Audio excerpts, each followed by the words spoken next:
하루 알리기 여러분도 함께 해주세요.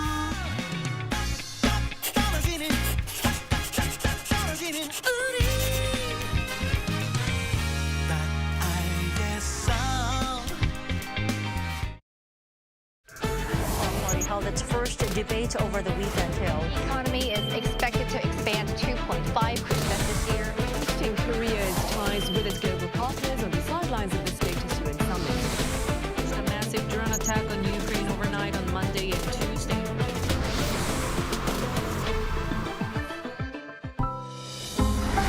Arirang. Travel creates new experiences and unforgettable memories. Through landscapes, food, scents, and textures, it awakens and satisfies our senses. The endless joy and inspiration of traveling.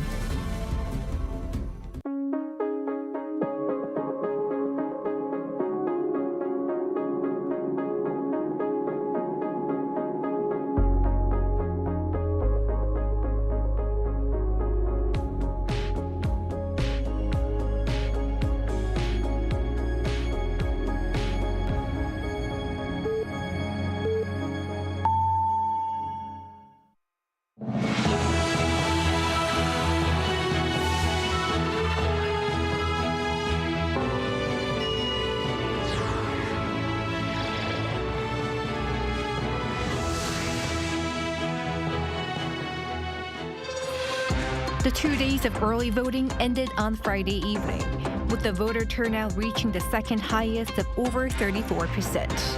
As voting was underway, the DP's Lee Jae-myung toured the Gangwon-do province area, while the PPP's Kim Moon-soo launched a 4-day non-stop campaign. The three major indicators showing production, spending, and investments all fell in April, ringing the alarm bell for the economy amid U.S. tariffs and sluggish demand at home. A U.S. appeals court allows President Trump's sweeping tariffs to stay valid for the time being by pausing a previous lower court ruling against them. Critics say it further fuels confusion and uncertainty. It's May 30th, 8 p.m. in Seoul. This is Newscenter. Thank you for joining us. I'm Yoon Jung-min. Early voting closed today, which took place for 2 days ahead of the 21st presidential election next Tuesday. Many voters in the country headed to polling stations throughout the day. The turnout hit over 34%, a little shy of the previous record. An Sung-jin has our top story. One line became two, even three-folded with voters who'd queued up for early voting. From 6 a.m. to 6 p.m. on Thursday and Friday, more than 3,500 early voting stations nationwide, including this one in Yeoksamdong, Gangnam-gu District, Seoul, were open. Starting from early morning until the last minute before the last day of early voting closed, people continue to show up to cast their ballots ahead of next Tuesday's presidential election. I came here with my son to explain about how elections work and that this many people are interested in voting. People nowadays say how living conditions are difficult, so I hope that the economy can be revitalized and that whichever candidate wins, they actually follow through with their election promises. As someone who is job hunting, I hope there will be more support related to employment. The first day of early voting saw record high figures since 2014 when it first took place in national elections. However, the total early voter turnout rate for this presidential election stood at 34.74%, 2.16 percentage points lower than the previous one, marking the second highest figure. Jeollanam-do province recorded the highest turnout at 56.5%, while Daegu the lowest at 25.63%. The capital Seoul stood at 34.28%. Voting for the 21st presidential election is scheduled for June 3rd from 6 a.m. to 8 p.m. Voters must be over 18 and bring a government-issued ID. An Sung-jin, Arirang News. With the election day fast approaching, campaigning continues with the contenders out on the streets. Liberal Party contender Lee Jae-myung addressed supporters in Gangwon-do province for the first time during the race. Shin Ha-young reports. Marking the last day of early voting, the Democratic Party on Friday gave it their all, this time with its candidate focusing on regions outside the capital. On the final day of early voting, Lee Jae-myung chose Gangwon-do province, known for its biohealth industry, as his rally location for the first time during the official campaign period.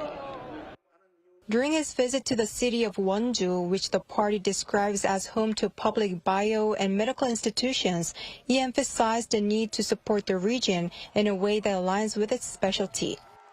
Wonju is known for its focus on the medical industry.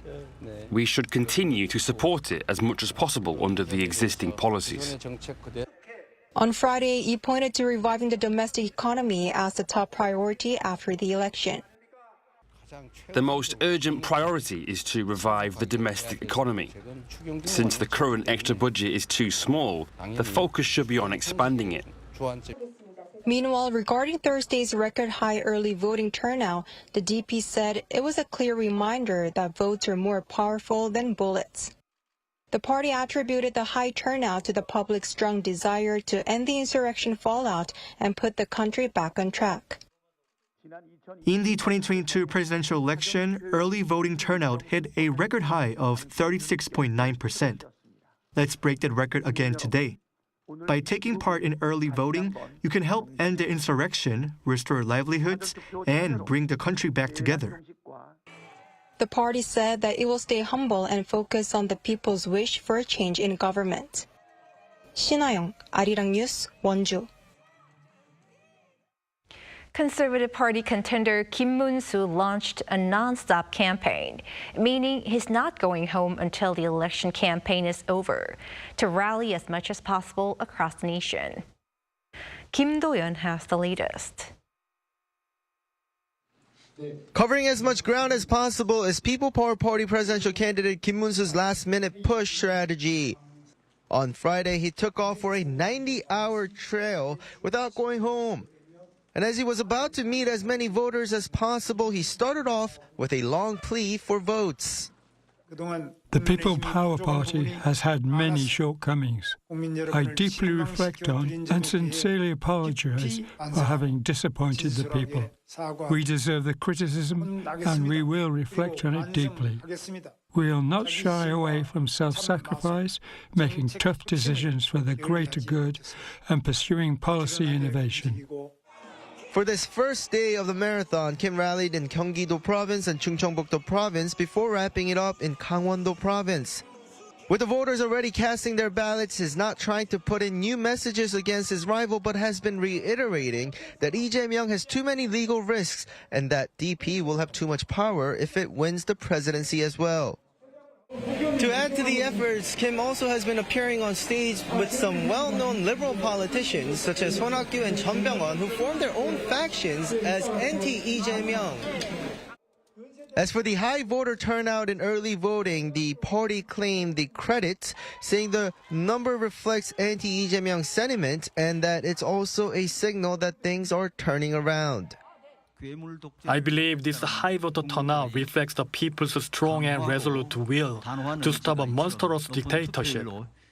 We are moving toward a miraculous comeback. As for the second day of his journey, on Saturday, Kim is set to tour around Gangwon-do Province a bit more and head down to Gyeongsangbuk-do for rallies over the weekend. The Gyeongsangbuk-do region, including Daegu, is a region that has not participated in early voting as much as others. Having said that, it also means that many votes are up for grabs still in the conservative stronghold. Kim Do-yeon, Arirang News, Wonju. Reform Party candidate Jun-seok, for his part, continued his engagement with young voters. Earlier in the day, he hosted a rally along the Gyeonggi Line Forest Park in Mapogu District, reaching out to white-collar workers and college students. He then made his way to popular university hangouts, including Sinchon in Seodaemun-gu District and Daehangno in Jongno-gu District. Public polls show his support base is largely made up of voters in their 20s. He also reiterated his words of regret for crude language during the final presidential debate earlier this week.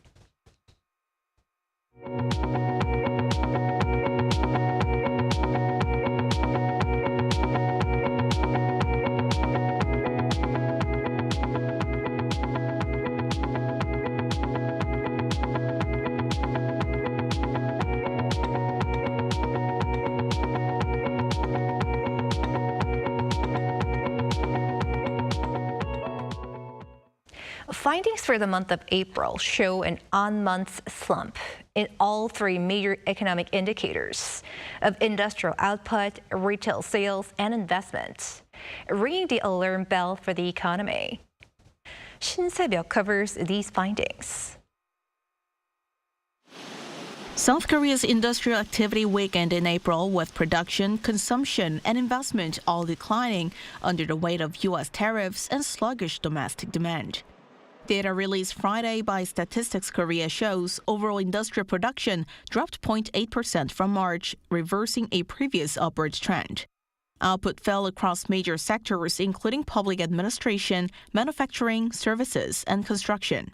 Mining and manufacturing production was down 0.9%, led by declines in automobiles and semiconductors. Auto production fell 4.2%, the steepest drop since last November, while chip output dipped nearly 3%.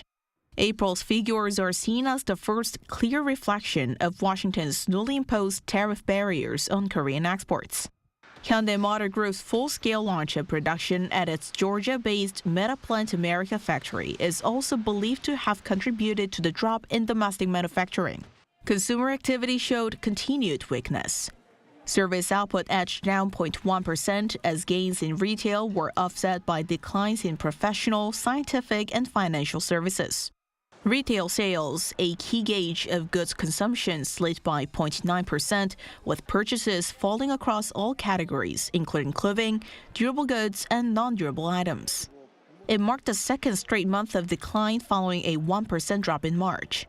Facility investment also fell for a second month, down 0.4% on month. An expert warned that the worst may still lie ahead as the U.S. tariffs only started to take effect in April, and their full impact is still unfolding. Whether it's manufacturing, consumption, or investment, the overall trend is gradually deteriorating. As the impact of U.S. tariffs starts to fully take hold in the coming months, the numbers could get even worse. Jun-seok, Arirang News. U.S. President Trump's sweeping tariffs stay in place for now. Just one day after a local trade court ruled against his tariffs, an appeals court paused the order. Kim Jong-sil explains.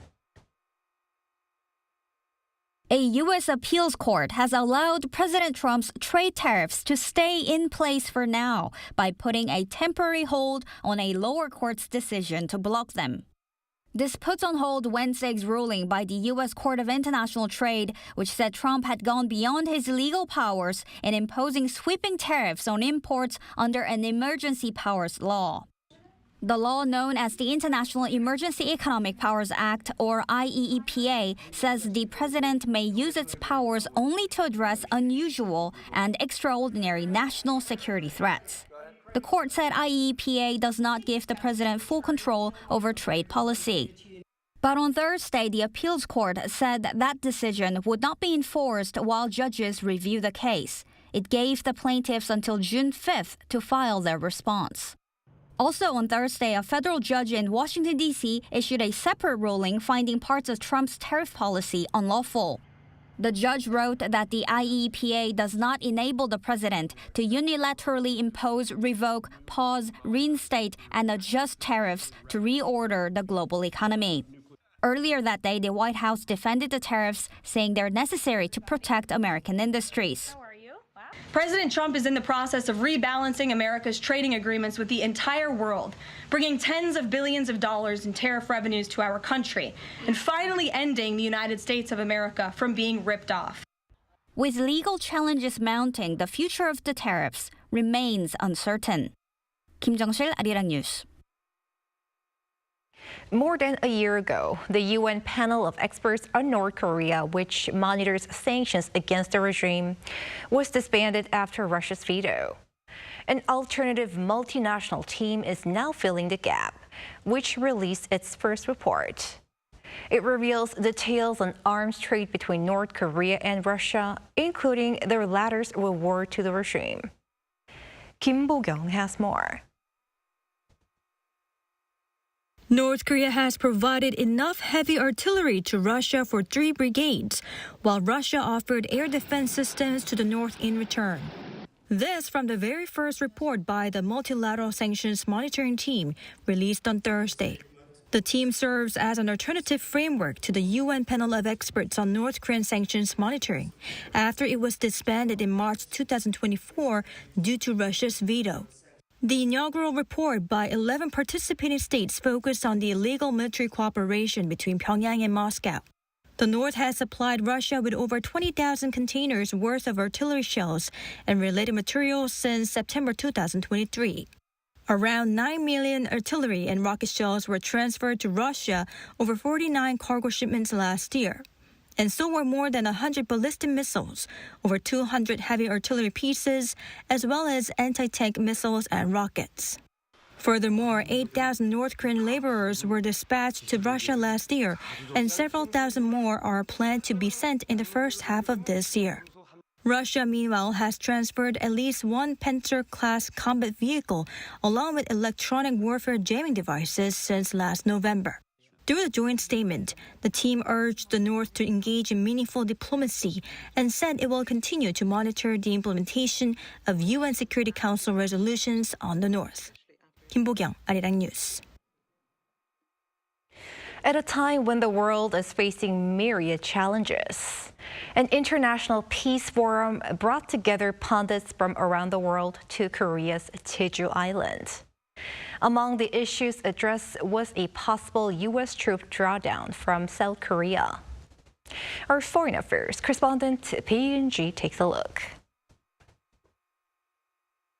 A potential troop reduction will not have a negative impact on the U.S. ability to meet treaty obligations to help South Korea defend itself against an attack from North Korea.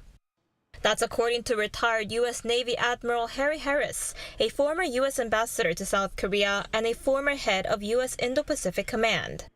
Speaking to reporters on Friday at an annual peace forum held on Jeju Island, he stressed that threats in the region from the likes of North Korea, China, or Russia are not isolated from each other.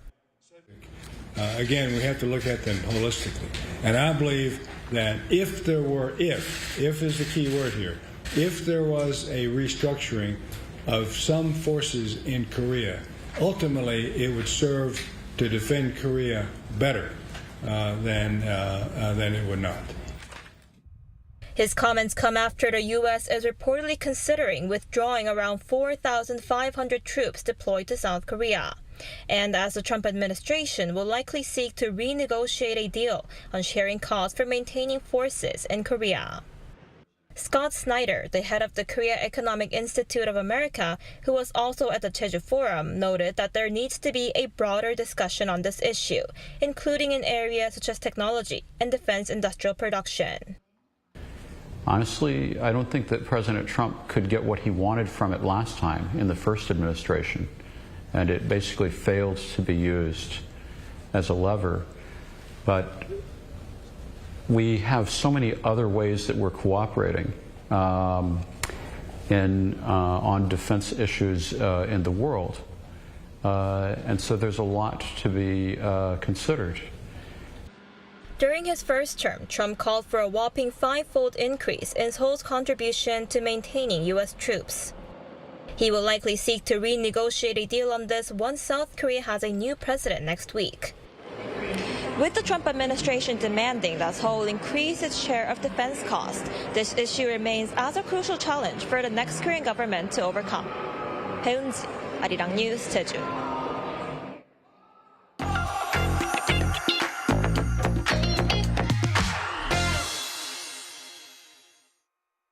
Friday means it's time for our arts and culture segment. I have our culture correspondent Song Yujin back in the studio. Welcome back, Yujin. Happy to be back, Changmin. What do you have for us today? Well, today I want to introduce a very special 19th century friendship between Korea and the United States that lives on through a recently reopened gallery in Salem, Massachusetts. Here's the full story.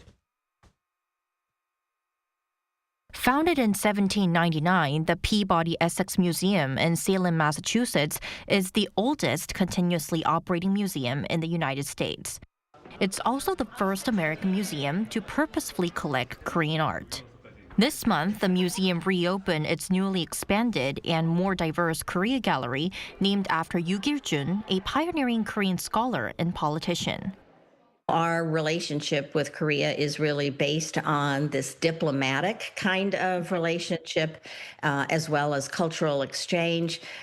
We do believe that Yoo Gil-jun was the first international student to be in the United States. Yoo arrived in America in 1883 as part of Korea's very first diplomatic delegation to the U.S. During his stay in Salem, he developed a close friendship with Edward Sylvester Morse, then director of the Peabody Academy of Science, Pem's predecessor. Yoo later donated his personal belongings, and Morse would go on to acquire over 200 Korean items, laying the foundation for what is now Pem's Korea Gallery. The gallery focuses on Korean art from the early 19th to the 20th centuries. The development was led by Dr. Jiyeon Kim, who spent 2 years researching, curating, and designing the gallery. This is the period that Korea first opened this door to a wider world. It is not just the story of Yoo Gil-jun and the elite, and also our gallery and our collection contains the lives of so many people who lived that very pivotal period. Nearly 100 Korean art and everyday objects are on display. Among the highlights are an 8-panel folding screen from the early 1800s depicting a grand royal banquet during the Joseon dynasty, meticulously conserved in Korea. This is a newly unveiled family picture of Lee Bum-jin, a Korean diplomat in Washington, D.C., who befriended Edwin Vernon Morgan, one of the first American diplomats posted to Korea. These traditional instruments, senghwang and changgu, were played at the 1893 Chicago World's Fair. What we aim to do at the museum is, to create an environment and an experience in which people can become more curious about, the larger world, their place in it, seeing what we do share, and really what makes something individual and distinctive. At the same time, the gallery offers visitors a deeper window into Korea. Give this very valuable opportunity to people who know Korea only through K-pop and popular culture, and give them more insight about the history, where this originated from. Some friendships grow stronger over time. The bond between Yoo Gil-jun and Edward Sylvester Morse has endured for well over a century, evolving into this one-of-a-kind cultural exchange between their countries. Wow, revamping a gallery of this scale must have taken an incredible amount of effort and dedication. Eugene, what did the museum share with you about what went into the project? Well, both Director Hardigan and Curator Kim really emphasized that the reopening of the Korea Gallery was a collaborative effort because this was done by the support and help of numerous organizations and individuals. For example, the Korea Foundation, the National Museum of Korea, and the Overseas Korean Cultural Heritage Foundation. And notably, I want to emphasize how the local Korean community in New England really extended a helping hand because they organized fundraising events for the reopening of the gallery, and some of them also donated artworks for auction. That is very heartwarming. And Eugene, beyond what you covered in your report, what additional experiences await visitors at the Korea Gallery? Well, my report mostly focused on Korean art from the 19th and 20th century, but there is also an exhibition on Korean contemporary media art that is running at the exhibition. It currently features 2 works by the artist Chung Yeon-do, Evergreen Tower and Bewitched. So to give you more information about the works, Evergreen Tower is a series of photographs showing the diverse living rooms of families residing in identical apartment units, highlighting individuality within uniformity. Now, meanwhile, Bewitched is a slide installation where subjects are portrayed in 2 contrasting images, as you can see, one as they are and another representing their aspirational selves. Now, this particular exhibition will run until January 25th, 2026. Our culture correspondent, Song Yujin, thank you. Thank you.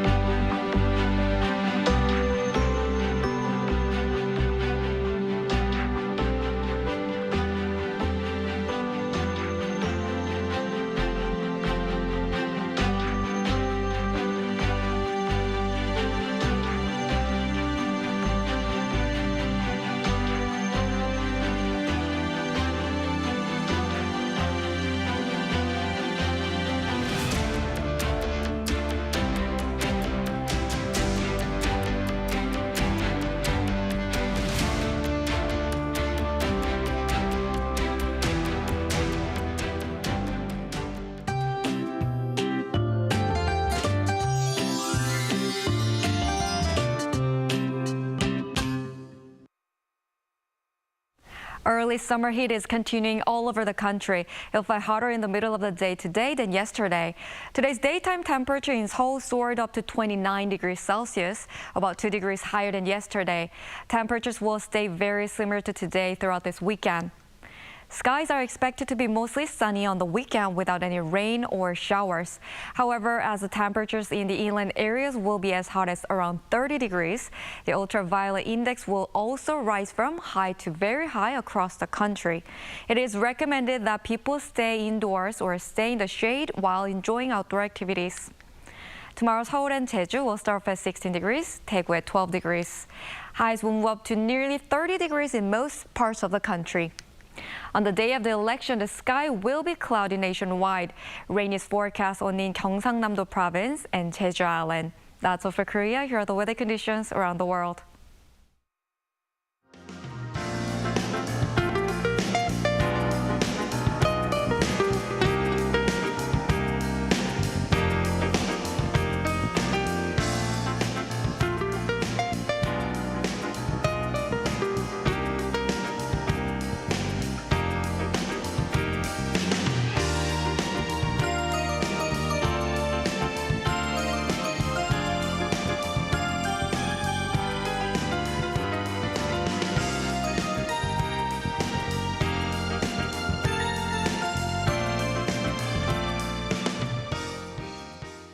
That is Newscenter for tonight. Thank you for watching, and hope you have a great weekend.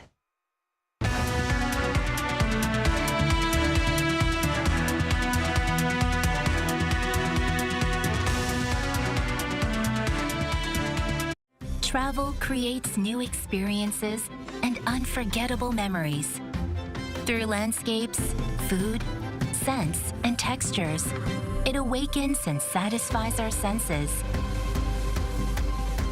The endless joy and inspiration of traveling.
Welcome to Within the Frame, where we bring the most pressing issues across the globe into focus. I'm Kim Mo-gen. With U.S. President Donald Trump now on his second term, America First is once again driving U.S. trade policy, placing South Korea back on the front lines of high-stakes economic negotiations. From tariffs and energy cooperation to regional headquarters strategies and regulatory reform, the U.S.-Korea alliance is being reshaped in real time. Adding to the urgency, South Korea's new administration takes office on June 4th, just as bilateral talks with Washington enter a critical phase. With rising uncertainty, but also new opportunities, how can the two allies build a stronger and future-focused partnership? Today on Within the Frame, we sit down with James Kim, Chairman and CEO of the American Chamber of Commerce Korea, for an exclusive look on what lies ahead for the U.S.-Korea Economic and Security Alliance. Welcome to the program. Thank you so much for having me today. Thank you for coming in. So let's begin right away, Mr. Kim. So with a broader picture, ever since his inauguration, the Trump administration has been focusing on his America First policies, and due to this, tariff negotiations between Seoul and Washington have gained momentum. As of the moment, could you give us an assessment of the overall state of U.S.-Korea economic cooperation? Of course. I just want to start by saying that the U.S. and Korea have enjoyed 73 years of a very important relationship together. And overall, it's been very, very positive. So as we look at just all the discussions that are underway, I'm being told that things are going very well. I was in Jeju a few weeks ago and actually met with Ambassador Jameson Greer. And as he has publicly stated, along with Secretary of Treasury Scott Bessent, they look at Korea as very, very forward-leaning with the negotiations. And I think the Korea team has done a very, very good job of really talking about what makes sense and what they can do to really help with a win-win strategy. Obviously, because we don't have a president in South Korea, it does create some timing delays. But I do believe that eventually we will have a very good win-win scenario. Well, that's very good to hear, and it seems like we're entering a very pivotal time right now. So building on that, in your past interview, you've emphasized the role that Korean business leaders must play in trade negotiations with Washington. So to be specific, what kind of specific function do you think the business leaders should do to, become private diplomatic channels amid, this trade negotiations with Washington? Of course. When you look at President Trump's cabinet, he's surrounded by very strong, very experienced business people in his cabinet, whether it's Elon Musk, or the Secretary of the Treasury, Scott Bessent, Howard Lutnick. These people are very seasoned business people. And because of that, I believe that President Trump could really form his right economic vision using these business people as a real asset. Although the Korean cabinet and the Korean leaders do a very good job, I do believe that the right Korean business leaders can really amplify and help their negotiations with the U.S.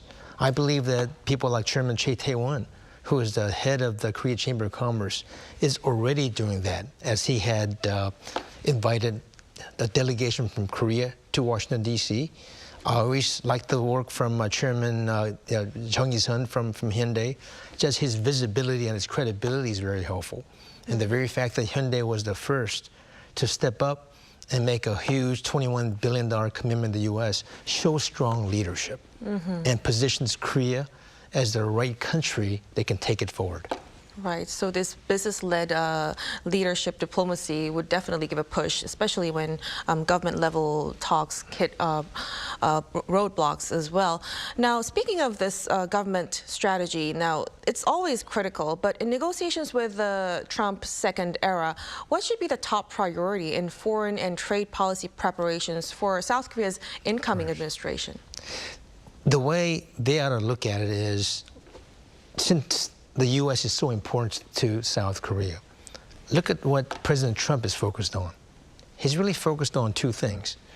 The trade deficit, which has ballooned from $20 billion when he was the first president, 4 years ago, and now it's at $65 billion. So when he looks at the trade deficit, he does look at it as a big problem.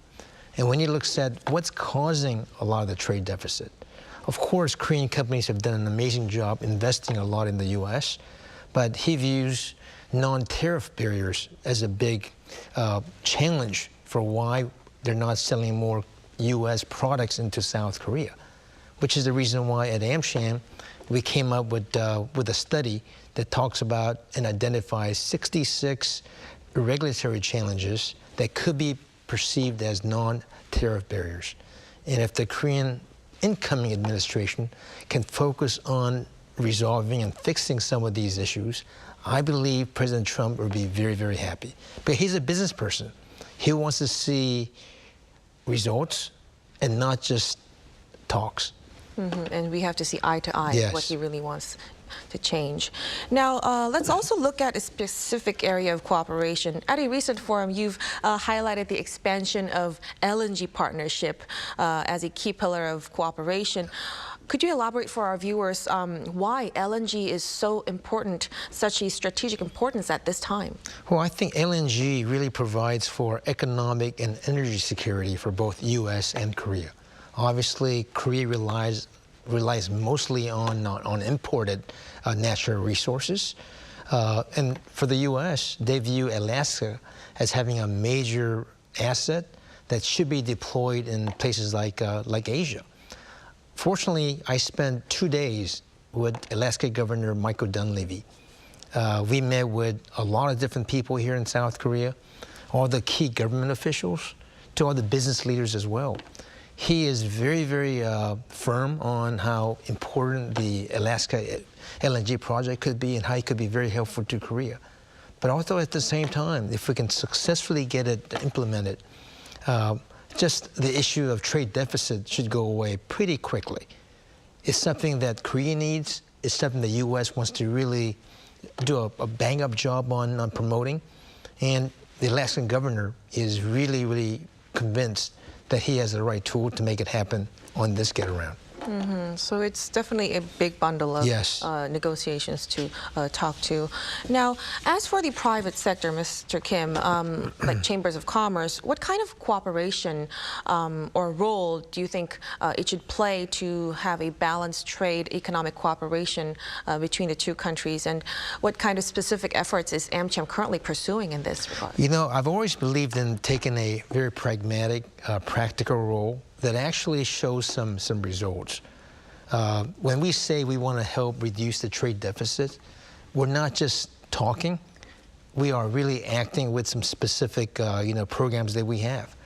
A month and a half ago, we created this program called Buy America Campaign.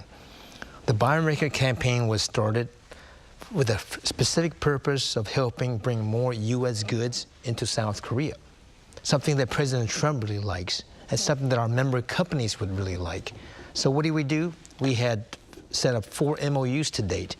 The first one was with the second largest supermarket chain in Korea called Home Plus. We created this campaign. We're now using Home Plus, American beef, American nuts, American products can all be coming to Korea using this highway called Home Plus. Very successful. We recently completed one with GM Korea and the Korea Chamber of Commerce so that GM could really help promote a lot of its American cars into South Korea using and partnering with the Korea Chamber of Commerce. And just through that MOE alone, they're seeing a lot of viable and a lot of good opportunities to really showcase the products that they have. So this policies like Buy America definitely would help boost. And we're going to do 15 more MOUs in the next several months. That's something. So we're very, very excited about it. We're going to look forward to that too. Now, speaking of these kinds of efforts, AmCham has been continuing strategic dialogue with the Korean government, including the release of the Korea as an APAC Regional HQ report to support Korea's bid to become a regional business hub. What do you think are Korea's strengths and competitiveness in order to become a global business hub? So let me just walk you through the numbers, right? When you look at the number of multinational companies that have set up its headquarters in Singapore, there's 5,000 of them. In Hong Kong, you have 1,400. And in Shanghai, you have 900. But in a place like Korea, we have less than 100 today. So can you imagine this country with this amazing infrastructure, a highly skilled workforce, the digital economy here, to have less than 100, I think gives everybody a wake-up call. When I talk about these numbers, people just don't believe it because everybody loves coming to Korea and they see how much of a wonderful country this is.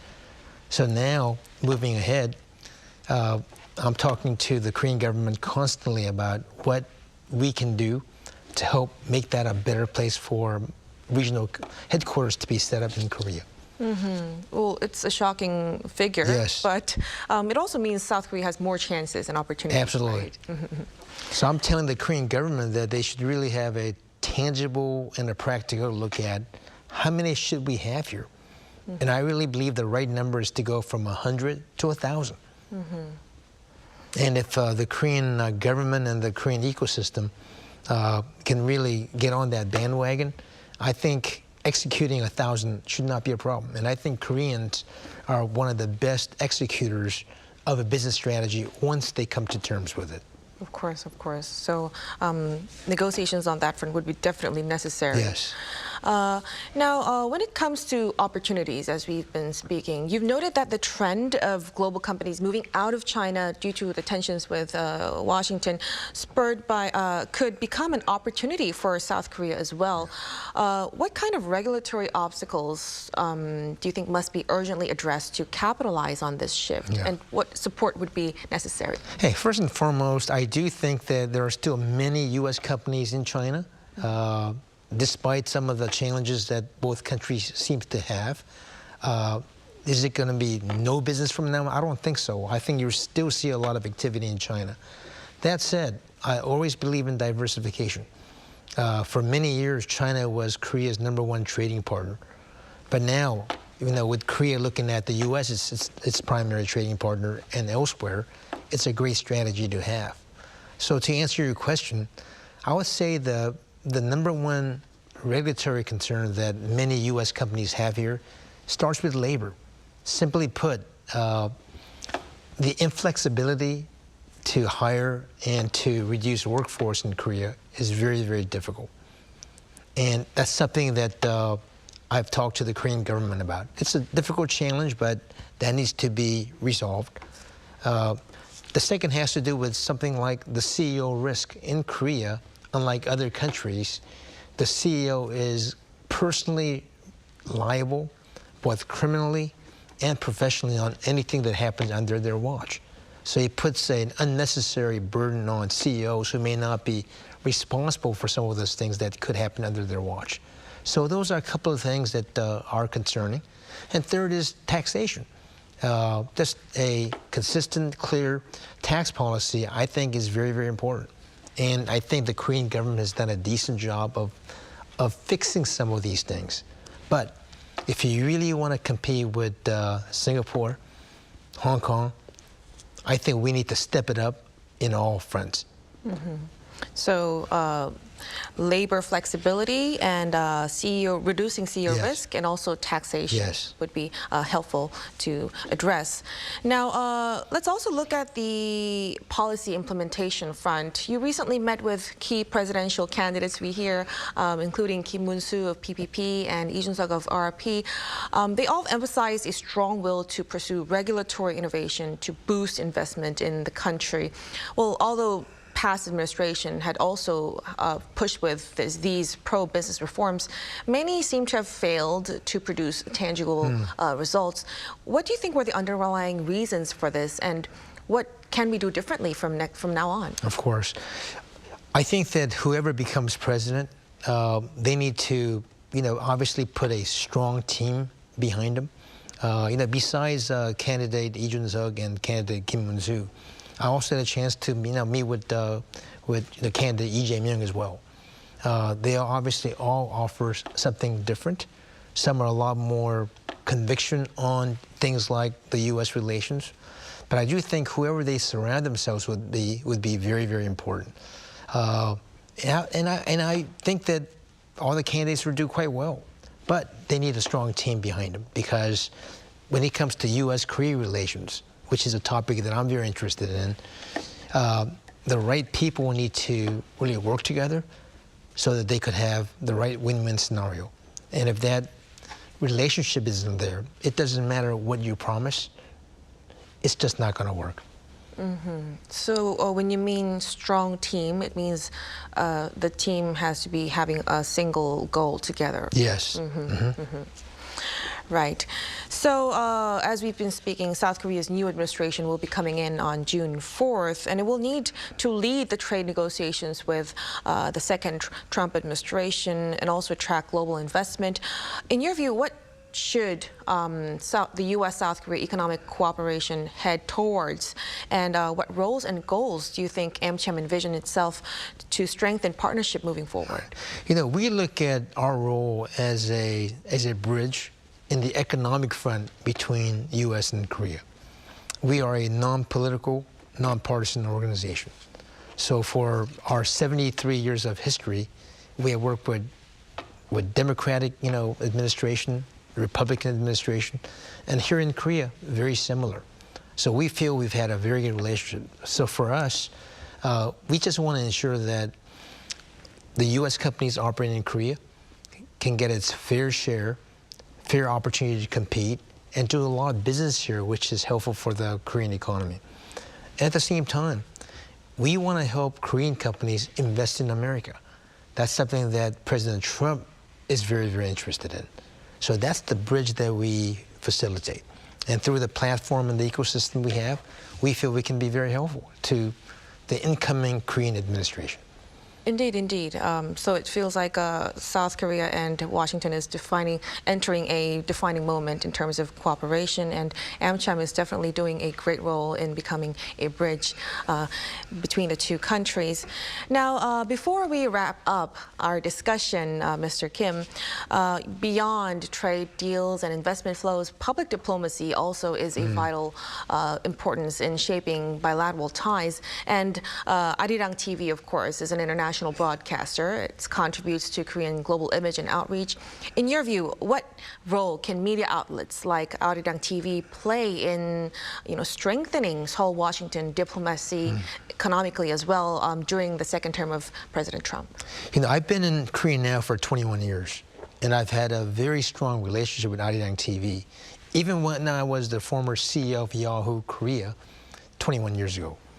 I remember a strong collaboration project we had with the president of South Korea, with Arirang TV.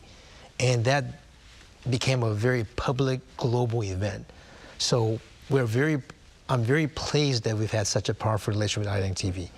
I also think that Arirang TV may be pretty well known in some of the Southeast Asian countries, but in the U.S., I believe that if Arirang TV can kind of expand on its branding, that'll be very helpful.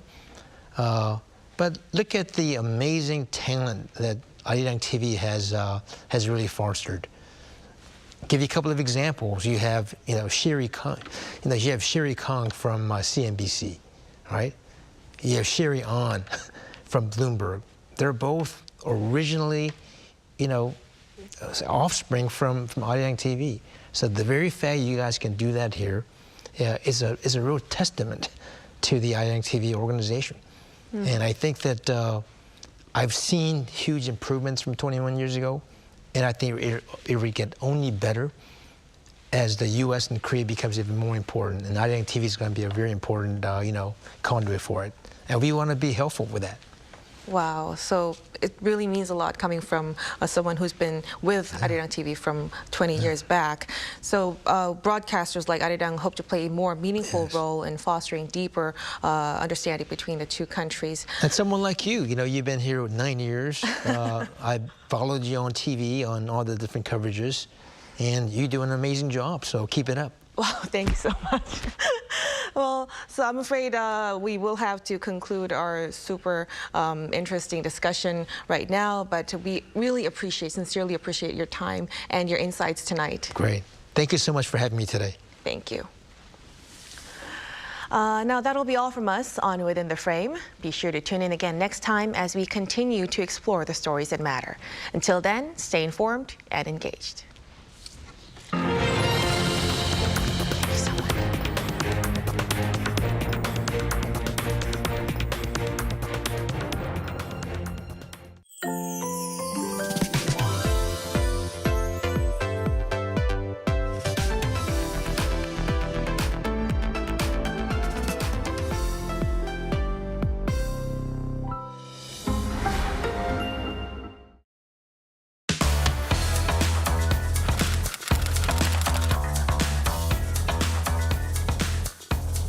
To set the facts straight.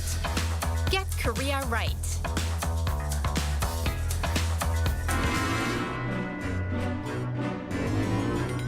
안녕하세요. 저는 인도네시아에서 온 방과 회원 무티아라 하이라니입니다. 반갑습니다.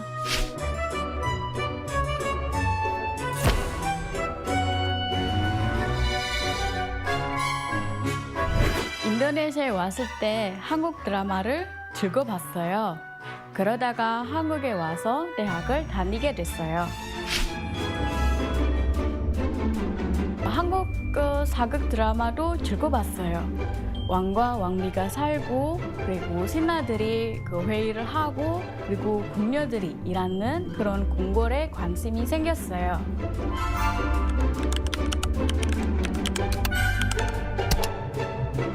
제가 제일 좋아하는 궁은 경복궁입니다. 그런데 AI한테 경복궁 그림을 보여달라고 했더니 그 엉뚱한 그림을 보였다는 제보가 있었어요. 예를 들면 궁 앞에 강이 있고 나룻배가 있다든지 산 꼭대기에 있다든지 이런 오해들.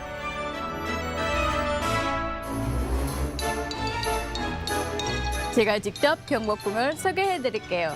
같이 갈까요?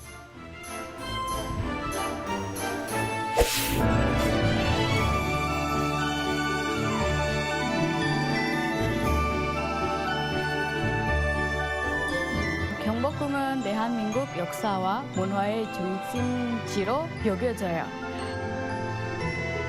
조선시대 왕실의 그 위엄과 격식을 제대로 알 수 있는 곳이거든요.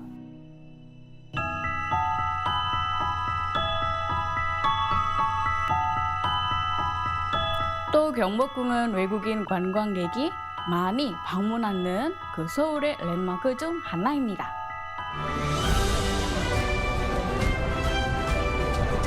제가 경복궁을 사랑하는 이유 이제 아시겠죠?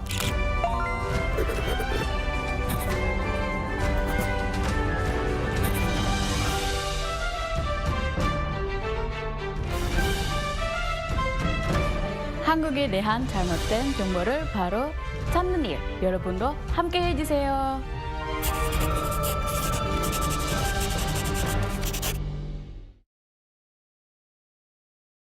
How to survive in Korea. Weddings. Step 0. Attire. As a guest, dress formal to business casual. Avoid wearing all white, shorts or going topless. Step 1. Arrival time. Arrive 30 minutes prior to the wedding ceremony. Too many cars, too many halls, too many people. There are many twists and turns. Take pictures and shake hands. And write your name vertically, not horizontally, in the guest book. Step 2. Or, shibor. 50,000 won, 100,000 won, 150,000 won. Cash gifts are given in these units. Decide on the amount based on your relationship. Write your name vertically on the envelope. Step 3. Wedding etiquette. Fill up the front row. Guests have 3 duties to fulfill: clapping, cheering, and taking pictures. Step 4. Dining. Take off your jacket. This will be your seat from now on. Start with the not your everyday delicacies. Kobe chip. Yes. Bossa. Yes. Chili shrimps. Definitely yes. Kimbap. Yeah. Only if you can't live without it. No need to pile up food. You have more than one opportunity. Did you survive the wedding? Wait, did someone catch your eye? What are you waiting for? You're looking fine today.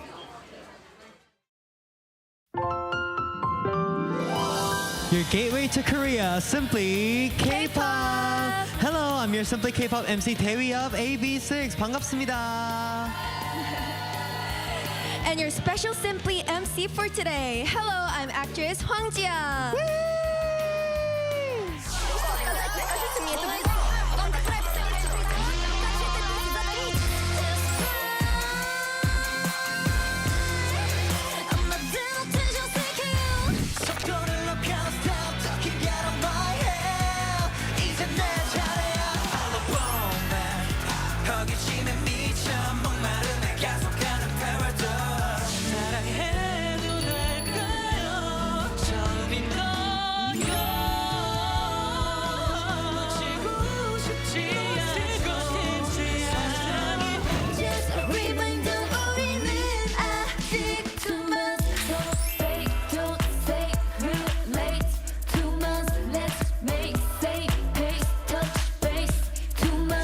Then this week's Simply K-pop. Gateway to Korea. Don't miss out.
안녕하세요. Riding on the Korean wave. Welcome to Friday's edition of The Culture Wave. I'm Kwon-soa in Seoul. Explore with us Korea's culture from all aspects and stay up to date with K-entertainment, K-animation, K-sports, K-everything. And we'll do all of that together with our co-host Bella Kim joining me in the studio. Hello, Bella. Hi, Soa. Happy Friday, Soa. Happy Friday. And happy Friday to everyone joining us today on The Culture Wave. I'm Bella here to co-host and fill you guys in with some exciting K-entertainment news. Exciting, yes and no today. Yes. Well, let's find out why, starting with K-Enter News today. Right. So today's top story in K-Entertainment News is a sad story for Cha Eun-woo fans fans. That is correct. Singer and actor Cha Eun-woo will begin his mandatory military service in late July and serve in the Army's military band. According to his agency, Fantagio, on Thursday, he will enter the training center on July 28th to undergo basic military training before serving his duty in the Army band. Previously, Cha Eun-woo applied and interviewed for the Army band and has been officially accepted. The agency did not disclose the enlistment time or location of the camp, asking fans to refrain from visiting the site to ensure their safety, and it added that there will be no special event held at the site to mark his enlistment. Meanwhile, Cha Eun-woo is currently filming the new Netflix series The Wonderfuls and has confirmed his role in the upcoming movie First Ride. Additionally, he is scheduled to meet fans at Astro's 4th solo concert in June, and also his first solo virtual reality concert set to be released on June 18th. Well, something tells me that fans won't have to be too sad after all, because they have Cha on the screen, on the stage, plus the IU music video we talked about yesterday. That's correct. And also, actually, if you're in the military band, fans might get to see him at some concerts or festivals a little bit more related to the military, right? Yes. And Bella, we're now going to move over to some exciting news for Army fans. We're not talking about the military now, but BTS fans and specifically J-Hope fans. That's right. J-Hope is dropping a new digital single, Killin' It Girl. On Thursday, his agency Big Hit Music announced that he will release Killin' It Girl on June 13th. This will mark the end of his solo single project after Sweet Dreams and Mona Lisa. The new single is a hip-hop genre song that captures the thrill of falling in love at first sight. It will feature American rapper Glorilla, and J-Hope will actually perform this Killin' It Girl for the very first time at the J-Hope Tour Hope on the Stage final at Goyang Stadium from June 13th, which is the release date, to June 14th. He's probably going to be killing it on that stage. Yes. Now, Bella, the last story is on a group that we mentioned several times this week, but they have another milestone. Who is it? It is 17. They placed third on Billboard's 2025 Meteor Box Score report, earning $120.9 million from ticket sales. According to Billboard's Meteor Box Score report released on Wednesday local time, 17 sold 842,000 tickets across 30 shows on their latest Right Here World Tour, held from October of last year to February of this year.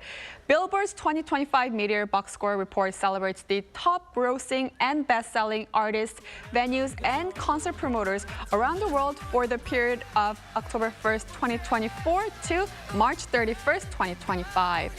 Coldplay topped the chart, followed by Shakira in second place. It's impressive to see that 17's gross nearly doubled from $67.5 million during the same period last year when it was ranked number 16. And now looking at the K-pop category itself, 17 led the pack, followed by ATEEZ and BTS J-Hope, who ranked second and third respectively. So much to celebrate, especially with their 10th year anniversary this year. Well, thank you very much, Bella, for those updates, and stick around. Will do. Let's now check out what culture-related stories our AI anchor Ari has for us today. Ari? Hello and welcome to your AI guide to the latest cultural updates from Korea. Here's our top story. For the first time, Korea is hosting the World Summit on Arts and Culture, a multilateral dialogue that brings together leading voices in global cultural policy. Chair of the Arts Council Korea, Jung Byung-guk, expressed hopes that the creative power of culture will resonate around the world, with the summit serving as a meaningful platform for shaping a shared global vision. Under the theme Shaping the Future of Arts and Culture, over 100 speakers from 65 countries are taking part to